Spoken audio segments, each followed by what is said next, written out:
Hello friends, welcome to my channel. आज આપણે બનાવીશું પોહા આલુ ટિક્કી। તો સ્ટાર્ટ કરીએ। મેં આમાં 3 કપ જેટલા પોહા લીધા છે। એને મેં પહેલા વોશ કરી અને સોક કરી લીધા છે। તો આ 3 કપ પોહા છે, એમાં આપણે એડ કરીશું બોઇલ્ડ આલુ।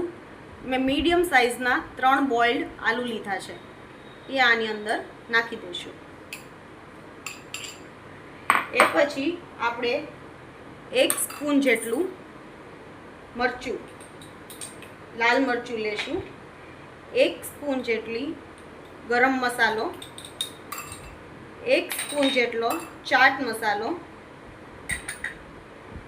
1 સ્પૂન જેટલું આમચૂર powder, salt as per taste અને 2 ટીસ્પૂન જેટલું કોર્નફ્લોર। આ બધું નાખ્યા બાદ 2 મીડિયમ સાઇઝના અનિયન નાખી દઈએ।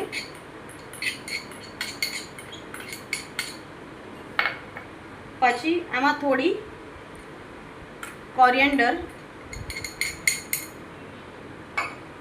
અને અડધું કેપ્સિકમ નાખી દઈએ અને એને સરખું મિક્સ કરી દઈએ। તો આપણું આ મિક્સર મિક્સ થઈ ગયું છે। ચલો હવે આની ટિક્કી બનાવી લઈએ। પહેલાં થોડો તેલવાળો હાથ લઈ આની ટિક્કી બનાવી લઈએ। તમે આને રોલની જેમ બી શેપ કરી શકો છો। મેં એને આ રીતનો શેપ આપ્યો છે।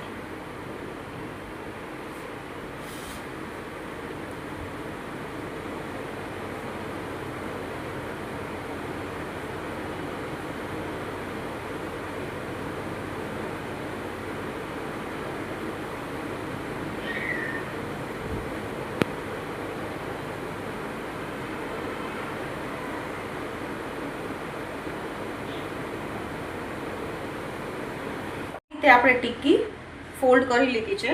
આને આપણે પહેલાં આ મેં કોર્નફ્લોરની સ્લરી બનાવેલી છે, એમાં આપણે ડીપ કરીશું।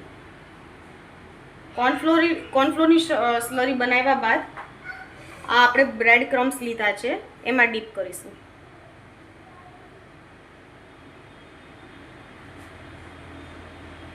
અને આને ફ્રાય કરીશું।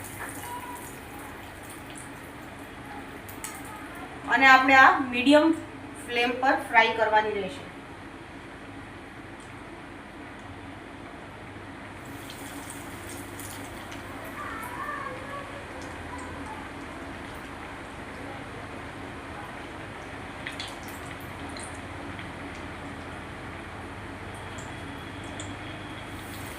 આ જ્યાં સુધી ગોલ્ડન બ્રાઉન ના થાય ત્યાં સુધી ફ્રાય કરવાની છે અને ગેસની ફ્લેમ મીડિયમ પર રાખવી।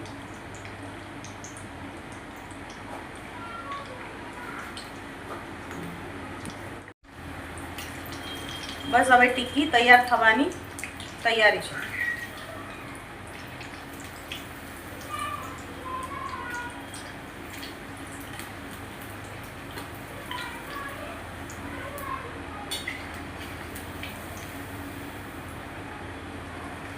તમે લોકો જોઈ શકો છો ગોલ્ડન બ્રાઉન થઈ ગઈ છે।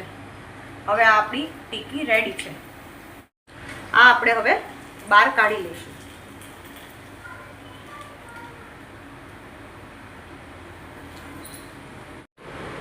તો તૈયાર છે આપણી આ રેસીપી આલુ પોહા ટિક્કી।